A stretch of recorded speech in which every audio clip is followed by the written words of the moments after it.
My name is Luke Herring, and I am a 6th grader at Southside Elementary. Today, I am interviewing Mrs. Cynthia Bell, who is a high school physics and chemistry teacher.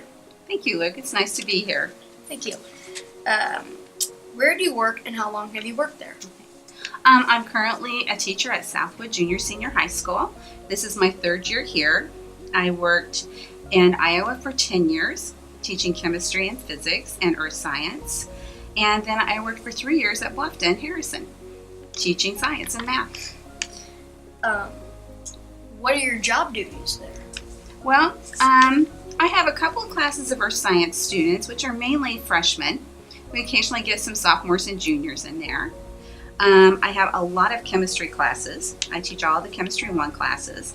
And then I teach AP Physics. And next year we'll also be offering AP Environmental Science.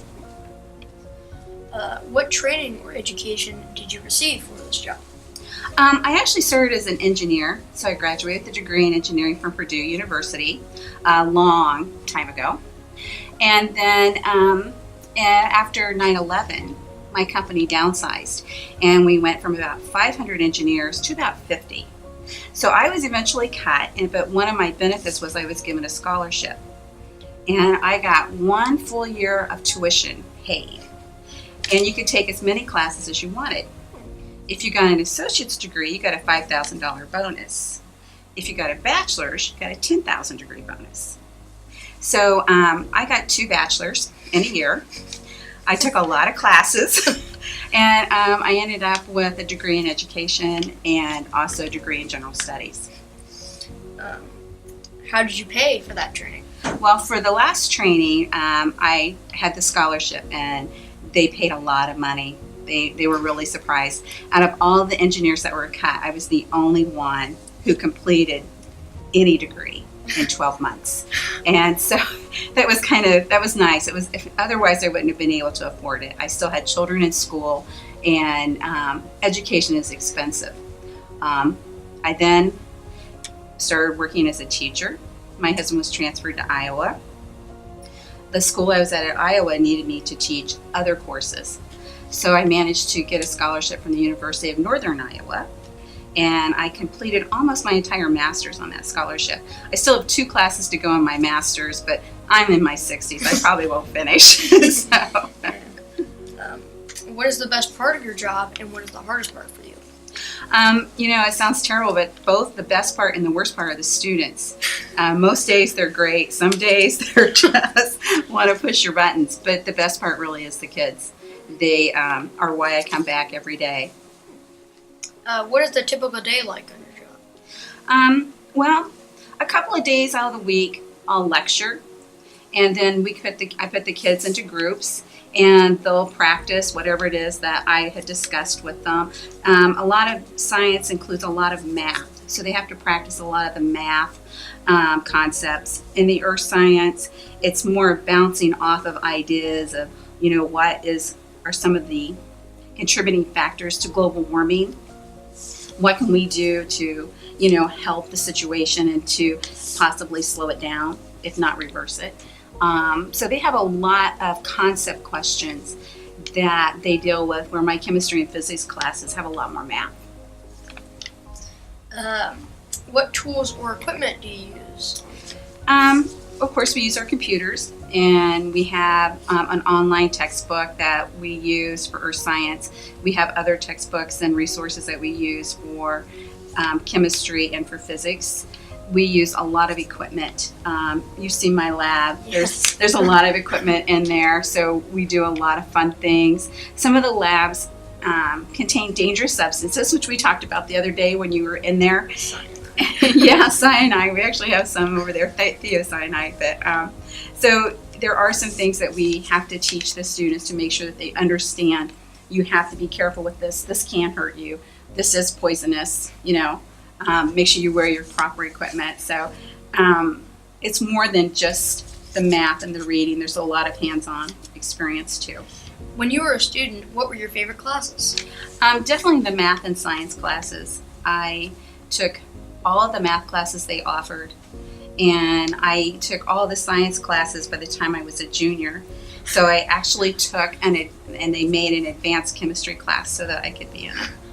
So yeah, I took a lot of math and science, but I never took speech. Oh. So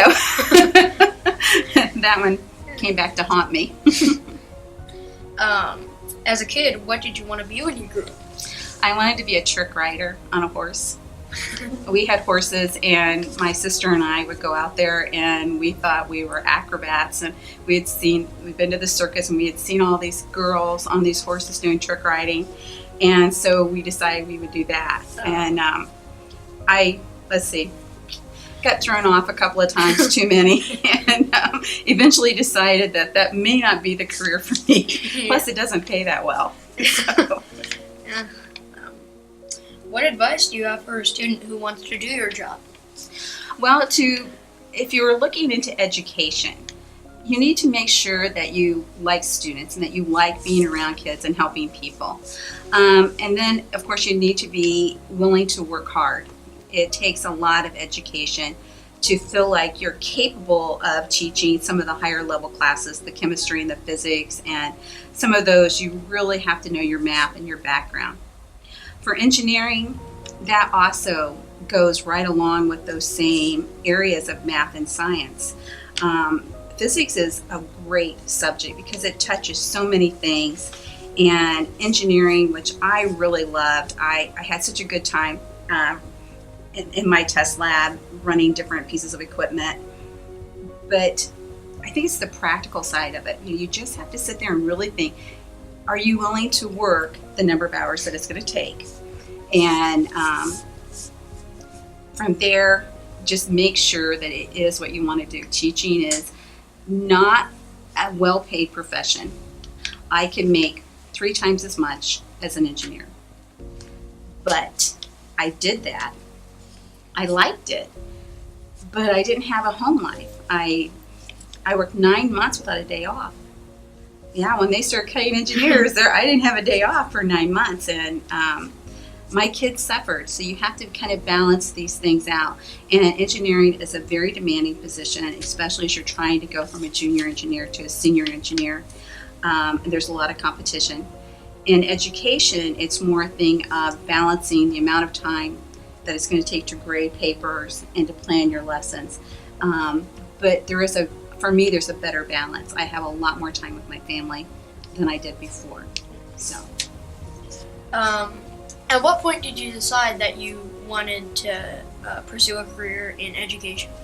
Actually, it was about the last year that I was in engineering when the workload got to be so much, and I had considered being a math teacher before I switched over to engineering. I was a straight math major, and my husband wanted me to possibly have a degree that we could work in together.